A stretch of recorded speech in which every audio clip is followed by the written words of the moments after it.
then you need to be able to have that plan B. So the reason why you're working is not because of a paycheck, but because you want to be there. Boom. Did you catch that? I hope you did. If not, well, you are going to catch it later on in this episode as you stay tuned for what's coming up. We are just getting started. My friend, by the way, this is Success Caribbean Style online radio podcast, and you're listening to the show with your host and your coach and your guide, Kingsley Grant. And coming up in a few minutes, you're going to hear the full episode with our guest today, and you are in for a treat, my friend. But before we even go there, let me mention a couple of things. I hope you have gone to the Success Caribbean Style page on Facebook and liked the page. But here's also what I would love for you to do, though, is go to facebook.com/Success Caribbean Style Forum, FORUM, and join or request to join the closed group. Inside there, we're going to have conversation, comments, and resources, and any other feedback that you can give, as well as any help you might need. We can have in real time or even shortly thereafter helpful ways of supporting each other and be able to create a successful lifestyle. And I want that to be your community. So would you go through facebook.com/Success Caribbean Style Forum and request to join the group today. And don't forget to make sure you subscribe to the show on iTunes or whichever platform you're listening in. Subscribe to the podcast, so that whenever any new episode comes out, you will have it right away. But also, it's one way to make sure that this show becomes more popular. So with that said, I'm saying thank you very much for joining me today on this show. Now let's get the show started. Our guest today is Dr. Cassandra Henriques. Cassandra, also known as Coach Cass, joins me on Success Caribbean Style online radio podcast, the show to the Caribbean people, for the Caribbean people, and about Caribbean people who have overcome the odds and achieved some measure of success. It is designed to entertain, empower, and inspire you on how you can do the same. Here's a little bit about Dr. Cassandra. Here's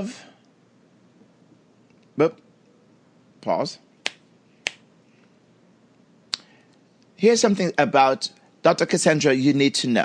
When love eludes you, there's only one woman who can help you capture it, and she is Dr. Cassandra Coach Cass Henriquez.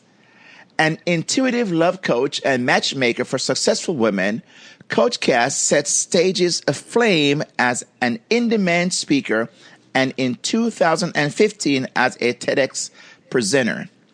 Her voice graces the airwaves weekly and Hot 105's Ricky Party Show, the #1 South Florida urban radio show, and she also hosts her own television show, Fiscally Fit.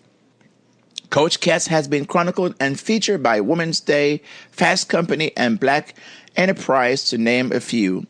She is passionate about many things, but choosing her purposed path to help women realize the results in life and in love tops the list. You can often find her relaxing on the beaches of the world with her husband, Andy, jamming to reggae vibes. Coach Cass, thanks for joining me on Success Caribbean Style. How are you?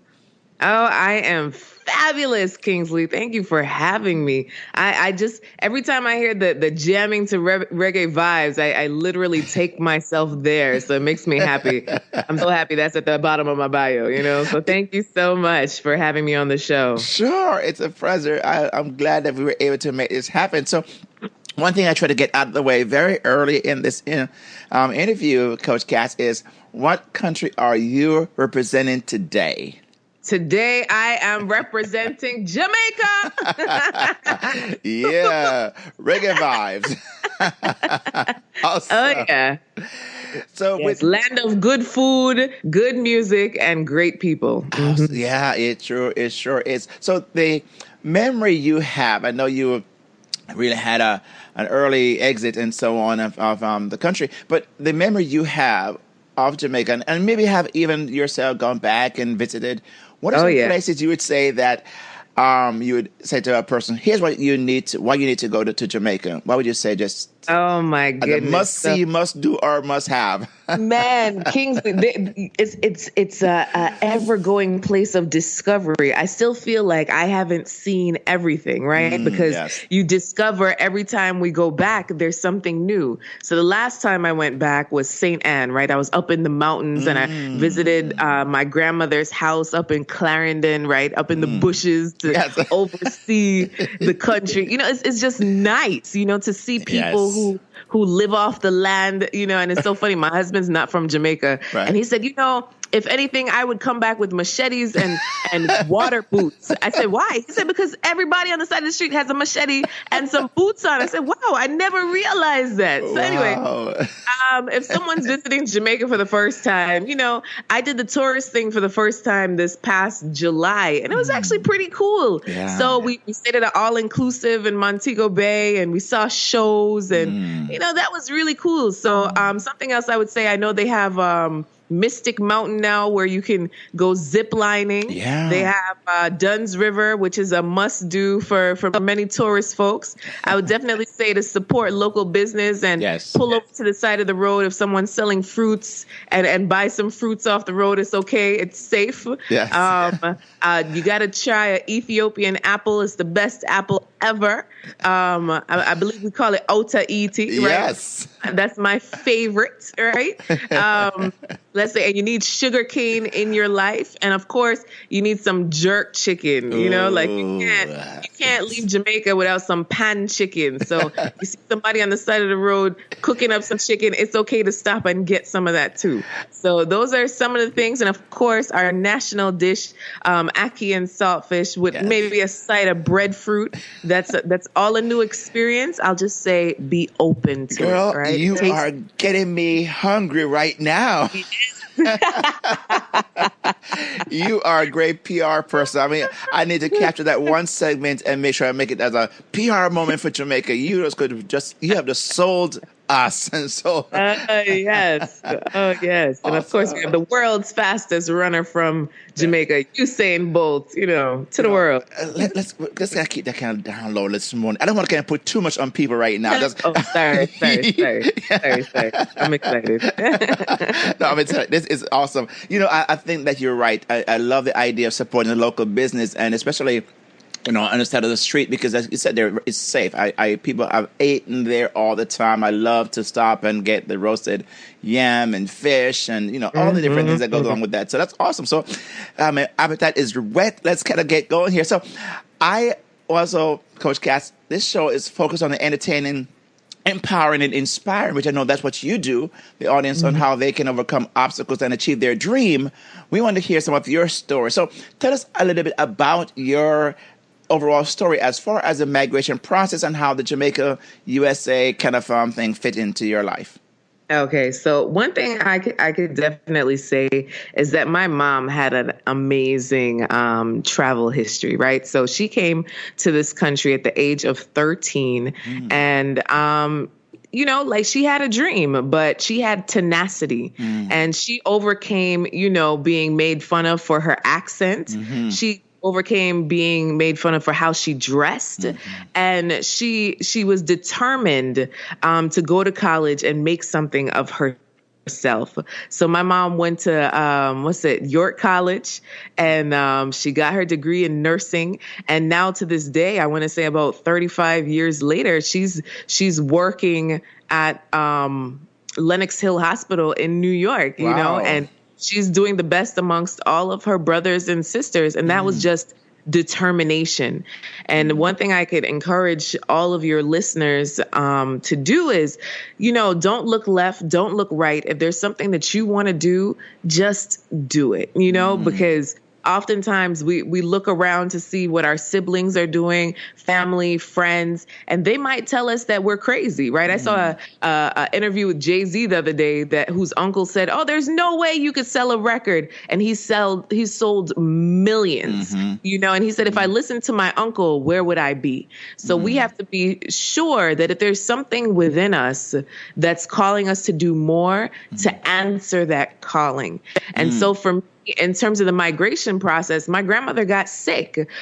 She had a thyroid problem. We thought we were going to lose her. So that's how I ended up coming back to New York and living in New York for the rest of my time. And now I'm in South Florida.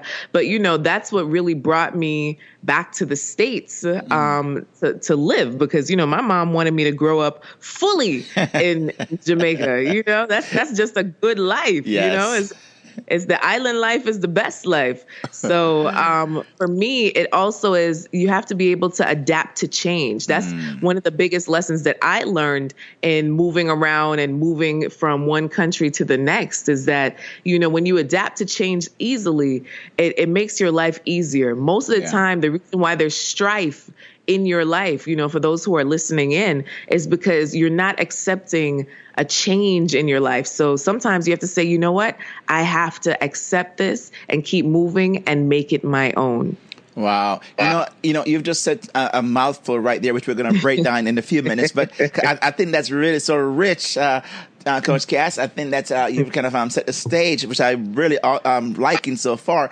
But I want to kind of take us a little bit back, because I know you mentioned about your grandmother, and I find that most times around grandparents, especially from the Caribbean, they teach you some things that, it's almost like you cannot learn in a book. Those proverbs, those sayings, those things that really kind of stay with you. And I'm wondering, is there a phrase that you remember that have stayed with you over the years, and that from Jamaican phrase, of course, and what that means and to you? Well, little but with talawa, right? Yes. So it's like, even though we're a small country, we come with a strong force. So just like I'm a small person, I can do many great things. And there's nothing that can hold me back because of my heritage. I know where I come from. I know who my people are, and I know what we've overcome. It's a beautiful thing. I read somewhere that, when a child knows their heritage and their history, they have a stronger sense of who they are, and they become more successful. It's like when a child doesn't know their background, that's, it becomes confusion. You don't have that pride. And that's one thing I could say about Jamaican people. Yes. We sure do have some pride. Yes. Jamaican flag somewhere in our household, ready to wave at any given moment, So I would definitely say that's one of the biggest things that have stayed with me throughout my life. And then the second one, is our national motto, out of many, one people. Yes. So, in today's day and age, we see so much racism and hate. And to me, I don't understand it, because I have every shade of the rainbow in my family, So it just doesn't make sense to me to be racist when, we're all a melting pot. Even people of the fairest skin or of the darkest hue are from the same place. I believe we all originate from Africa, so it's just like, it's all a migration type of thing. But at the same time, we are all family. We are all of the human race. And if we really got that, I think this world would be a better place. You touched on something very, very interesting, because I told people many times, when I came here in the late 70s, and, prior to that, I don't remember, experiencing, and my experience, I didn't experience racism in Jamaica. We have classism, yes, but I think like you said, we have so many different shades and hues of people coming in, and are a melting pot in Jamaica where we all are so mixed that really didn't stand out to me. And if it was there, I just did not experience it. And I think you have touched on a very important part, which the Caribbean people, in a sense, sometimes look in and wonder, we are all one. Let's just kind of make it happen, because that's what life is pretty much for people in the Caribbean. They have to pull together to make it happen, because they don't have as much. So you kind of then experience that, and I think you kind of set the stage there for us, a segue into you mentioned about your mom and what she did as a nurse and what she still does as a nurse in the family. So she's experienced some form of success. I don't know, you have yourself as well. But how would you define success, knowing there are so many different definitions out there? I would define success as living life on your terms. Right? I feel like so many people are living their lives according to someone else's standard. And that's a huge problem. That's really where I would define success. If you live life on your own terms, you are successful. But if you're living your life because this is what your mom, your dad, your cousin, your uncle said you should be doing, or even a boss, right? Then you know innately within your own soul that you're not in congruence. So when you're in congruence, guess what? It has nothing to do with money. It has nothing to do with kids. It has nothing to do with, like so many people, they say, oh, when I have a family, then I'm successful. When I have millions of dollars, then I'm successful. But I don't believe that outside things are what make you successful. It's innately if you are living life in congruence with your own standard, morals, and values. Wow, that's really a powerful thing, because that's always going to be with you no matter where you go. If you have that as a foundational piece, it doesn't matter where you are, what stage of life, what state of life you're in, you're going to have that success principle driving you. So you learned that I would think at a pretty early age. So kind of walk us through then, because you mentioned something earlier about your mom having to come and she, having to try to fit in, to adapt and assimilate herself into the culture. How was it for you growing up with a Jamaican heritage and background and, family around you that way, and you're in this country that tend to be kind of, different? And what was it like for you going through the process and you had to navigate your way through? What was that like?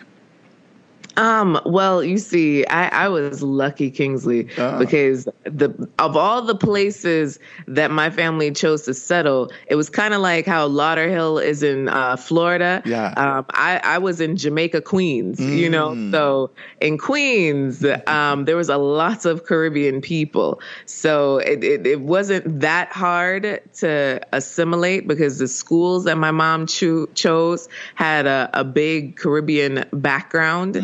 And also in terms of transportation, from the bus driver to the van driver to the people in the stores, a lot of people were from the Caribbean. So for me, it wasn't that bad. The bad was the weather. It's cold. Yes. So to be able to assimilate to another type of life in terms of putting on 9 layers of clothes and oiling your face with Vaseline before you left the house, like a giant snowman. I don't know if you ever saw that Cosby Show episode where, he put on Rudy's full suit, ready to go. And she's like, hey, I got to use the bathroom. It's like, oh, man, that happened at least once a day, So for me, it was really awesome. And the church that we chose to be a part of was also a Caribbean church where also knew of African history and all that stuff. So it became a good transition for me because I still felt surrounded by my people. So, I find that sometimes, that's the pro side of that, because I realize that especially the Caribbean culture, and there's a certain narrative that drives that says you ought to follow a certain path, and this is a path you ought to stay. And if you veer off that path, God help you, which is, especially when it comes to academics, is you got to be a doctor, a lawyer, an engineer. And if you don't, right? So how did that go for you? Because, just tell us your story about what was it like, because did you follow a path or did you veer off? And so what did you veer off into? So I had a very awesome mom, right? So her thing was academics. If anything, if you not do your homework, right? Me and you, right? So I have gotten many a beatings, spankings, or whatever. Yes. What's the legit it's language? Beating, right? okay, it's not spanking, it's downright beating. I beating, right? So this is before DC. Beat down. They can't come for her now. Anyway, so I got many a beatings with all type of things, shoes, plywood, everything, right? Yeah. When it came to not doing my homework, that was the only thing I got a beating for. Isn't that crazy? Like, if my mom checked my books and they weren't done, my butt was out of bed. Okay, Yep. You better do this, right? So that was like instilled within me that you don't ramp, you don't Yes. play with school. Your education is number one, okay? And I know for some of my cousins, cleaning was important, cooking was important, all these extra house chores. In my house, if you didn't do your homework, it's like game over. And so, when it came to which trajectory of where my life should go, my mom just told me I couldn't be an actress. That was the only thing that she told me I could not do. Other than that, whatever, as long as you are in your books. I wasn't allowed to skip school. I wasn't allowed to, if there's a family vacation, shoot. My dad was getting married again and I couldn't go to the wedding because it was on school time. Wow. Right? So like when I got to college, I just don't understand when I see kids skipping class. I'm like, you paid for the class. Yeah. You're paying the teacher and you're deciding to sleep in. Like, how is that serving your life? So it put a discipline within me that, you don't play around when things are serious and you don't skip them because there's always time for fun and you could always make time for fun. So something else my mom instilled in me is vacation is good. Planned vacation, right? So next summer, we're going to Jamaica for 3 months, We're going to do this. She's a planner. So we still got to have fun. We still got to do things. But as soon as you come home from school, you finish your homework and then you can do whatever you want to do, right? The fun doesn't come before the work. Yes. The fun comes after the work. So for me, there was no strict stipulations on my path.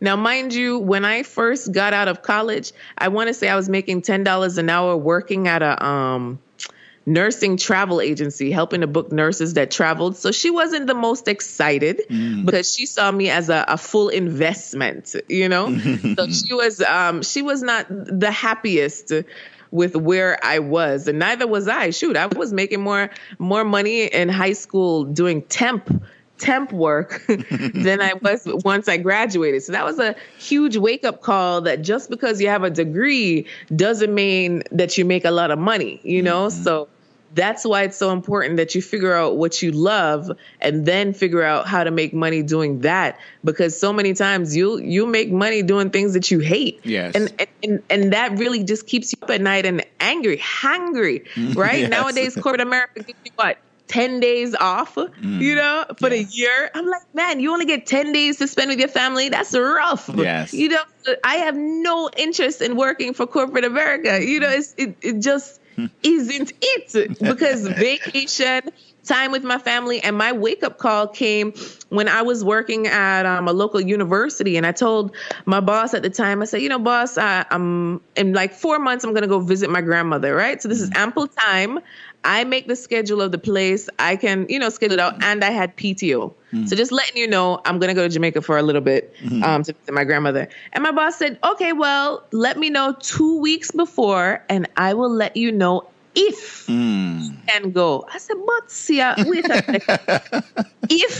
If, oh my goodness. So it's like a lump in my throat came and I said, you know what? I need to create a plan B, because best believe if you ever get a pink slip, they don't warn you. They don't tell you. They don't show you. They just show up to your office and say, bye-bye. Right. So if they have no care as to what's going on with your family and everything else, when they hand you a pink slip, then you need to be able to have that plan B. So the reason why you're working is not because of a paycheck, but because you want to be there. And that absolutely changed my mindset when it came to work or working for someone else or anything like that. It's like, I don't have to work here. I want to work here because the work I'm doing, because I have other things going on.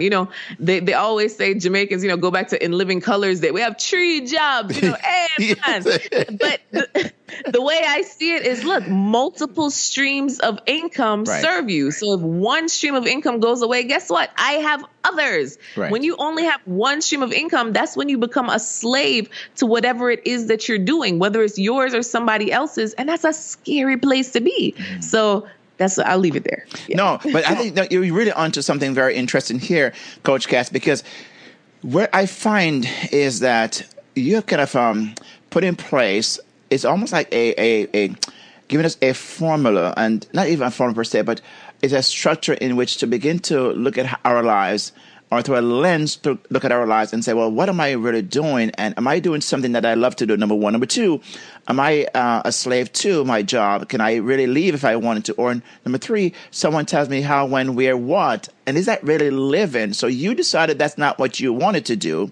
And here's where I find sometimes in the Caribbean culture, especially for people who are living away from the homeland in the diaspora area, they tend to still allow that to drive what they do, and they're afraid to get away from that because they don't want to be thought of in some ways, and it doesn't fit the cultural narrative. It doesn't fit, and so people become stuck because they don't want to somehow rock the boat of the culture. So how did you rock the boat? Okay. So in terms of people who still live in the homeland, right? I know sometimes around you may not seem like there's that much opportunity, right? But understand that the internet is a vast and wide place, and any business can be started online. And because you have so many resources, there's so many things that you can start that then can be shipped to anywhere in the world, So the biggest thing I would say to someone thinking about doing something from our homeland, it's really to sit down and say, okay, well, what would I want to do, and what would that take? And no, it doesn't always have to cost thousands or hundreds of thousands of dollars. I know individuals that are always seeking somebody else's money. Now, that's the perfect way to start a business. But after a while, if you keep using somebody else's money and they're not getting a return, guess what? They're not going to invest in you anymore, right? So you need to find your own money. So sometimes you need to sell some bottled water. Sometimes it's going to take some time, but there's websites out there where you could start a website for free.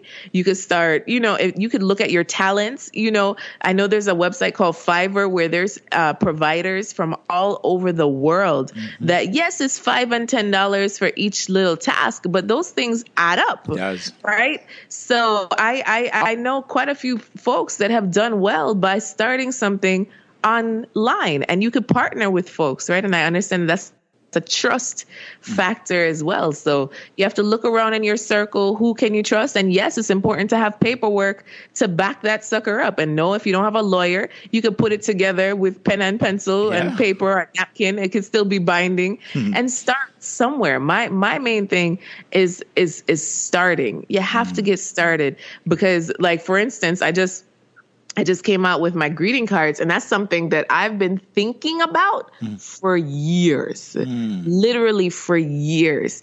And in the last 10 months, I buckled down and, I gave birth, to this amazing project, and I'm really excited about it, but if I just kept thinking about it, it was just driving me nuts. So then I started to research, well, how can I do this? And no, nobody showed me how. Nobody, taught me the way. I had to figure it out with my common sense and my internet experience. And that's it.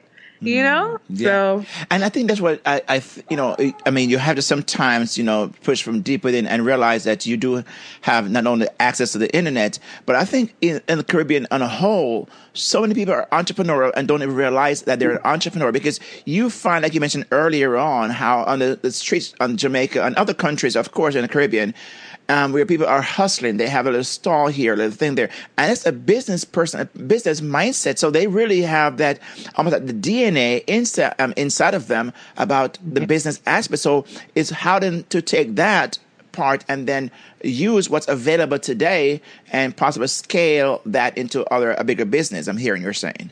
Yeah, definitely. So my grandma had a shop in the countryside of Hearties, Yalas area in Jamaica. And she would buy things in the market, bring them to her little shop, and then people would, owe some money, sell some stuff. It was a great business. But then even though I asked my grandma, I said, well, Grandma, what was your ambition? She was like, I didn't have any. And to me, that just broke my heart. Yes. Wait a second. You used to buy and sell at the market. You used to have your own little shop. It's like a little stall made out of wood, and people from the local countryside community would come and buy things. And you don't see that as a business. You don't see that as ambition. It's just something you did to do, to survive. And to me, it's like, wow, like I have never been in that space of not having an ambition. So I also understand there's two sides to the coin, right? Yeah. I talk to some of my little cousins and, I tell them, get involved with 4-H, go to the library, oh, you want to be a movie producer? Why don't you volunteer here? And what I hear is, oh, well, that's far. Oh, I have to walk. I'm like, Grandma used to walk 4 miles every day, but it's like, I feel like the latest generation becomes lazier and lazier, no matter what country they're in. Right. Yeah. So whether it's privileged or not, they're still lazy. Right. Yeah. So it's heart-wrenching to me. So I would definitely encourage that, if you find yourself buying and selling, that's a trade. That's something that you can teach. That's something that you can learn more of. And that's something that you could scale to be more sustainable. Because what I was going to ask is this. You mentioned about how people, have a trade and they're able to then, how do you, do that, but also take that to the next level, which you have done very well, and you've learned and also teach other people. So I hear the educational process. How can we educate our people, who are coming up behind us and so on, which is one of the coaching things you do, and also teaching to realize that you have a trade, you can scale that. It's, find if there's a market for that, and then do more of that to take your business to the next level, which is something that you're doing. So kind of walk us then through about what you teach people in this space about how to do that, and what are some things you've employed in that journey that's made you very successful at what you do. Okay, so my husband and I do have a program that we help entrepreneurs in terms of, who's your ideal client. One thing I've realized through being in business over 10 years now is that when you work with people who are not your ideal client, you're absolutely miserable. So even though you own your own business, it's like, man, do I have to pick up the phone? Do I have to see this person? Do I have to have this meeting? Do I have to take their money because they're the worst, And it becomes very miserable, but you become, once again, a slave to money because that's the only reason why you're working with them, because they're paying. Yes. Or maybe they're not paying. So then you have to go after them and you have to say, give me my money, right? So it's so important. Like in the whole entire program, we go through ideal clients. We go through how to price your product, doing research, how to build a team. And all of that is so important. And literally we tripped and fell flat on our faces a couple of times over the years to learn these lessons. And what I can say is that you just want to keep going. You want to keep tweaking. And if it's not serving you, maybe you should change it. Like, for instance, I specifically know someone that has a passion for photography, but then they keep working in another realm. And that other realm keeps bringing them strife and grief and, just all this heartburn, And like, why don't you focus on photography? Oh, well, because this other realm pays me. I understand that. But I was getting quotes the other day for, photo shoots for maternity, for newborns, and people are charging $2,200 to take a photo of a 10-day-old baby. To me, that's bananas. I'm not their ideal client, right? But they do have folks that are paying that amount of money. So at the same time, you can find a way. if there's a will, there's a way, right? So you can find a way to have the ideal person pay you what you believe you deserve to be paid, period. And now you have to deliver on it, of course. So in terms of what I teach, it's like you have to be able to have that great customer service, but you want to work with the person that you want to work with. So for me, I'm seeking that successful woman that volunteers, that loves life, but she has everything but a man. Love just hasn't worked out for her. And that just really is all it is. And how I've evolved my business, like I was saying, I've added affirmation cards to my business. And now I've added a whole greeting card line. It's a deck of 16 note cards to really start the conversation of what you mean to tell someone that you love, whether you're dating and just starting out and, you're not in love yet, that in between, yes. Or if you're married and you just want to recognize the person that you're with, in a different kind of way versus just telling them, or maybe you're not even telling them. So, it makes me really happy. It's all about love cards, really, because it's something else to add to my business. But then I also had lunch with a girlfriend yesterday. I showed her the cards without telling her they were mine. And she got so excited, like, where can I get these? Because I have someone that like literally when the cards say, you make my heart smile, she was like, this is the one. And I was like, well, those cards are mine. She was like, oh, I have to buy the I have to buy it.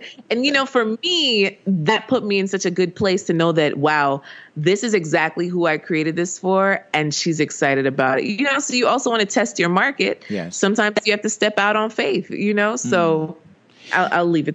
So you mentioned a few things there because you said you had to learn some things along the way and with your husband in business together, and you tweak certain things and find some things that's working and some things that are not working and then decide what you do with that.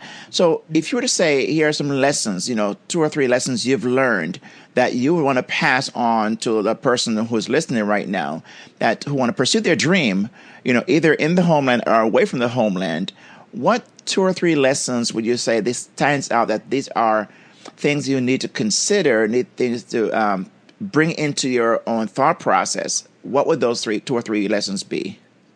Okay, so number 1 would be, what is your purpose? It's so important to figure out what your purpose is in this life, because when you operate in your purpose, it opens a whole new world. So what would you do without getting paid for? What is it that family continuously calls on you for that you do willingly just because you're good at it and you love doing it? I'd start there, because sometimes we make this thing way too complicated, right? So very simply, what is your purpose? Number 1. Number 2, okay, well, who is making money doing that same exact thing? Google it, right? Google it and interview those people. Interview 3 people doing exactly what you're doing, but they're charging for it, right? So interview those 3 folks. Most of the time, people will give you some information on how they started out or what are some stumbling blocks that you can overcome without even have to go through it, right? So that's what I did when I started out in the love and the matchmaking realm, right? So it's so important. And then number 3, I would definitely say to make sure that you give back. Okay. So once you start your business and you're working in your purpose, figure out what part of your business or what part of your life you can decide to give back. So for me, I'm Christian. I serve Jesus. So how I give back, I volunteer at church and I'm a greeter, right? And some people say, oh, that's so simple. Exactly. That's so simple. It is that simple, right? So I have a good personality. I have a good smile and I can welcome folks. It doesn't take anything but an extra hour of my time on a Sunday morning, right? So how do you give back? How do you give back in your community, to your church, to others, to your family? Where are you, not self-serving? Because then that will also help your life become so much richer, where it's not just about business, which can become very stressful if you just stare at spreadsheets and money flow and next product. So there has to be more than that. And it has to be where you're creating a community of love. That's what that's what my TED Talk is about, is building a community of love of individuals who really uplift love in your life and can be there to support you throughout your process. So being able to surround yourself with people who uplift you versus tear you down. Wow, those 3 powerful lessons, and I'm really looking. I'm telling you, that really I think is set the stage for a person who is thinking about what can they do with their lives, because you've kind of identified, I think, 3 of the fundamental parts that really makes a difference in one's life if they're able to put those into play. So I want to ask this obstacle question: what's one major obstacle that you had to overcome? That you said this obstacle was one where I had. Maybe it was kind of like, question some things for you, and you had to push past, get over, get around, whatever case might be, to find keep going and to be where you are today. So my number one obstacle was my mindset. Okay. I was my greatest enemy. I thought that I wasn't enough. I thought that I couldn't do it. I felt like I didn't have enough experience, right? So I've been coaching for over 10 years, but I started in wellness coaching, life coaching, business coaching, and now love coaching. So I've reinvented my business several times. And when it came to the love arena, I didn't feel like I was quote unquote there, right? I hadn't been married for 92 years. I didn't have 7 kids. Right. I hadn't been divorced and thrown out. Nobody beat me, so I was just like, wow, I don't necessarily have all these horror stories of my life or, all of these marriage and family therapy type of things going on. So I was like, well, what can I offer? And literally it was my husband that said, love is your magnificent obsession. You have been reading this. You have been breathing this. You have been learning about this for years. And it's just you sharing from your own authentic voice, really and truly. So yes, I got certifications and such, but, really and truly, it took for me to make that decision that what I have, people need, and it doesn't have to be new. It just has to be from you. Right. So many times we're looking to create something new, but pretty much everything has been created in this world. Yes. Right. So it's your own spin on it. If you look on your bookshelf right now, if you have a affinity for relationships, I'm pretty sure you have more than one relationship book by more than one person. And if you only have one person's books all along your bookshelf, that's a lie. Right. So sales, leadership, business development, whatever it is, you buy several books by several different people. And that's the same thing I say when you walk into a mall, whether you go to the Limited, Old Navy, the Gap, right? They all sell the same shirt, but some people would never step foot in a Gap, right? So it's so important to know that whatever you have to offer, there is a customer out there for you. Period. So that to me was my biggest obstacle, was to understand that what I have to offer, somebody wants, and I just need to find out who that somebody is. You give a very great tweetable statement, and I'm going to make sure that's a tweet in the show notes. It's it doesn't have to be new; it just has to be from you. That's really good. I love that. Thank you. So we're kind of winding down here. I want to kind of you mentioned about the cards you're working on as your new project or something you're really excited about. Yeah. Is there anything else that you're working on that you would like to us to hear, and also where we could find out more about those things? Oh, well, I'll go back to the cards because that is something that I'm really excited from, and they're gender neutral. And the card website is it'sallaboutlovecards.com. ITS aboutlovecards.com. We have that in the show notes in the right way, so don't worry. People can find it.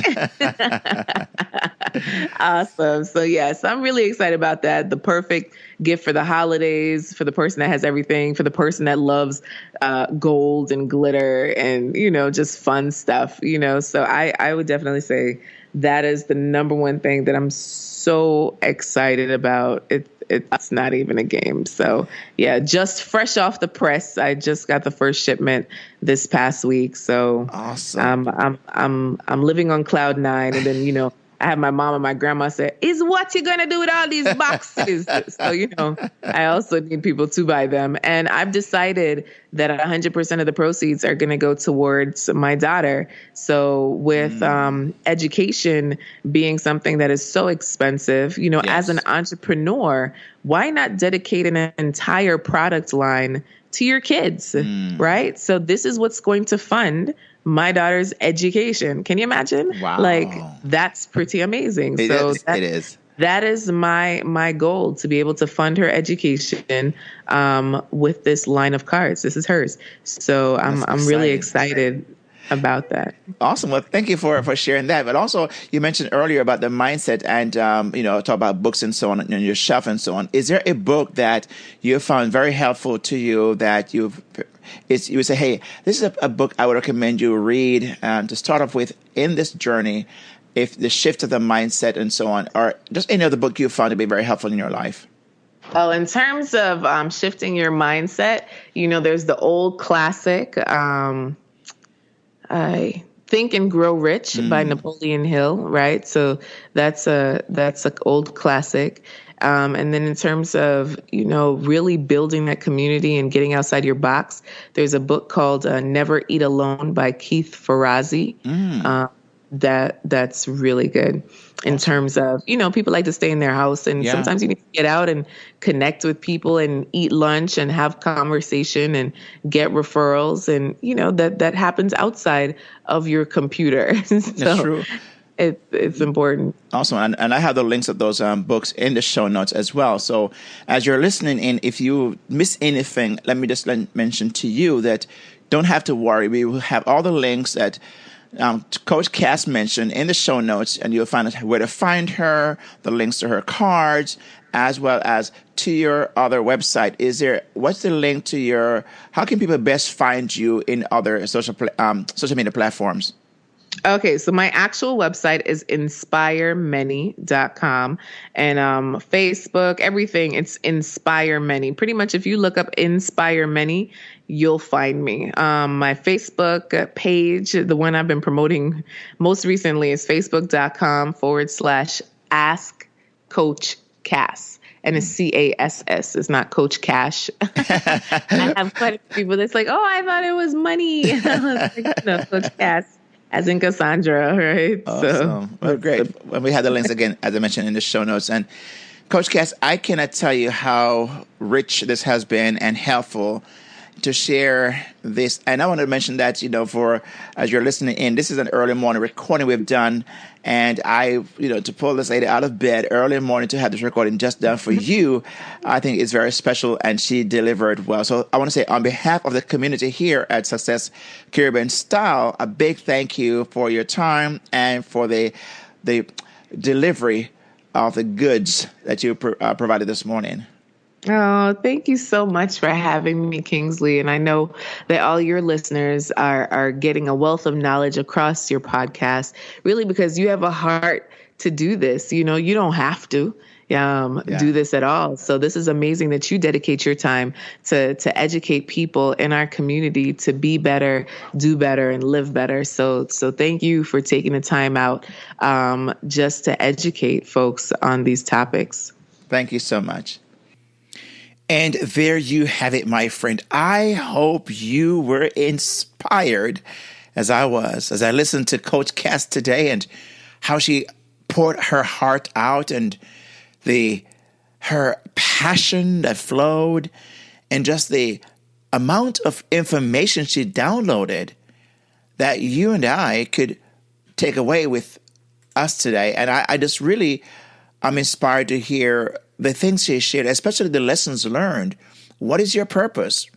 Who is making money doing that same thing that you want to do? And what about interviewing some people to find out how they're doing it and how they're pricing their service? Make sure you give back, whether in your business or in your life. And I also like the bonus, surround yourself with people who lift you up, not those who tear you down. As I mentioned earlier, and I want you to tweet this or quote this somewhere and give Coach Cass, of course, a credit that says it doesn't have to be new. It just has to be from you. My friend, I hope today this episode was really riveting and just motivated you to do something. Just not sit there, but do the work that you love. As you've heard before, if you do the work you love, you never have to work a day in your life. Now, we know the meaning behind that you work, but it doesn't feel like work, right? And that's what we want for you. And that's why even the show exists. Success Caribbean Style is just to motivate, inspire, educate, and to get you moving. All the links you heard today in this show, you can be found at successcaribbeanstyle.com/017. Again, successcaribbeanstyle.com/017. And you'll find the links here. And you could also go to successcaribbeanstyle.com/Coach Cass. And it's Coach CASS. That's all you need to do. successcaribbeanstyle.com/Coach Cass /Coach Cass. And you'll find all the links, the books she mentioned, her cards. And I want you, my friend, to let her know. So go to the page, the Facebook page, and begin to interact with her. Let her know and just comment on one thing you heard that was helpful. And she would love to respond to you right there as well. Well, my friend, I just wanted to say thank you so much for taking the time to listen to this episode. And until next time, I do hope to have you back and share this with someone else. With that said, my friend, God bless, peace out, and I'll see you on the Caribbean side.